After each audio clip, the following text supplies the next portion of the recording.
This particular art club helps out in weather conditions, weather emergencies, and other emergency situations. And this is an exercise every year to test that we can do that. He went on to say ham radio is a backup way to communicate if telephone lines or other lines of communication go down in an emergency. With ham radios, you can contact people about 100 miles away during the night and 25 to 45 miles away during daytime hours. I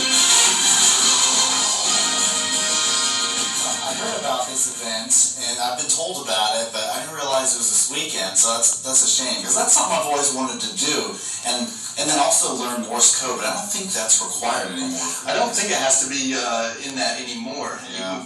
It's open to everybody, and of course we have the biggest amateur radio operator gathering in the world here every year at the convention. And it's come in handy. One of my best friends was during Hurricane Katrina. He was 18, I think, at the time, and that's how he communicated, volunteer firefighter, and helped people with flooding on the Mississippi Gulf Coast. So it's very helpful. It's always a good skill, kind of a backup to have, and I just always like learning skills.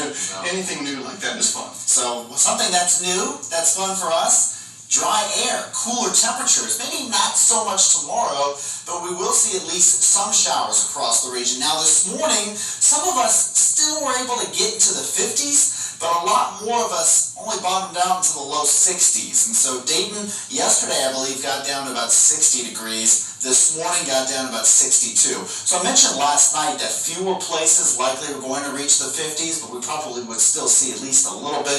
And so it was a kind of cool morning, kind of edging on mild, but as we move into tonight, it's probably going to feel a little bit milder, likely not even hitting the 60s in a few places. In fact, right now at 11:20 p.m., it's still 80 degrees in Dayton. You're still hanging on to the 80s up in Mercer County as well. Now, as we dip tonight in the temperatures, with extra humidity across the region, it's really going to be hard for those temperatures to drop. In fact, we're 7 degrees warmer than this time yesterday in Dayton, 11 degrees warmer in Urbana. In fact, Urbana got down to, I think, the low 50s yesterday morning. So expect a milder night, a bit of a muggy night. The reason for that is the dew point is now in the 60s. This has been slowly increasing over the last day or so. You can see dew points in the 60s indicate a real sticky feel outside. That relative humidity percentage, that jumps up and down throughout the day. It can still feel muggy out despite that. What you really want to look at are the dew points, and they're starting to climb. And one reason for that too is because winds are out of the south.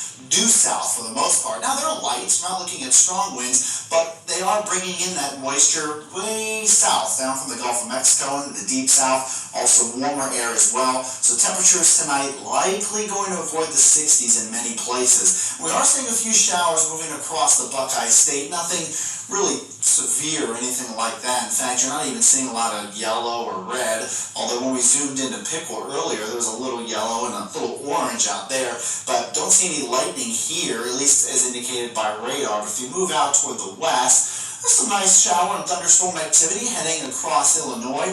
Now, a lot of this moisture will probably make its way closer to us, but I think by the time it actually gets as far as Ohio, it really will fizzle out a little bit. I think there'll still be some moisture left to see some rain in the morning hours. But as far as thunderstorms, it's going to be hard to find. You take a look. Here's 4 a.m. A lot of that moisture coming in around that time. But you see mostly green here, but you definitely do see at least some of it. Now, as we move into the late afternoon or into the evening hours, that cold front comes through. Notice how late it is, too. Here's a snapshot at about 7 o'clock. So we'll probably still get in the upper 80s tomorrow, and then that cold front will pass. Bring a couple isolated thunderstorms, perhaps. Not really looking at a great chance of severe weather here. If we see any, it'll likely be off toward the east, closer toward Columbus. And then you can see starting next week a lot cooler with highs not even in the 80s for a couple days, lows in the 50s, and we stay dry until about next weekend where we could see some returning storms, Mike. All right, thank you, Robert. Today in Ukraine, Russian forces seized full control of an eastern city. As correspondent Chris Livesay reports, once home to more than 100,000